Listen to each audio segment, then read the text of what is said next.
kon jullit bi dafa war a farlu fu mu toll nay daw nit yi neen mooy ñi nga xam ne fu ñu toll rek ay waxtaan rek la ñuy jeexale seen adduna ak seenu dund wala po benn yaa ngi bëlët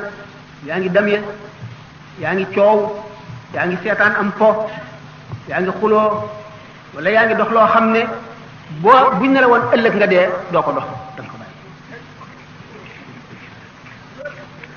te battaalu na yooyu li ñuy dara du doy te benn minute bu nit pertoon ci dundam dana ko jooy ay at kon képp koo xam ne kii génn goo àdduna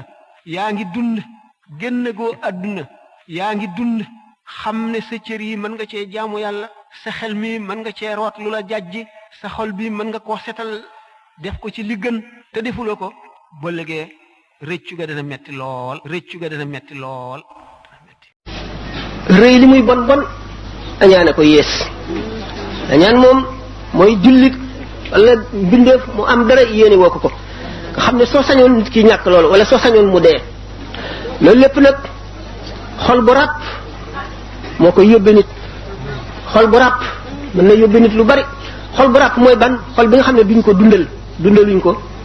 ci fàttaliku yàlla tudd yàlla fàttaliku dee fàttaliku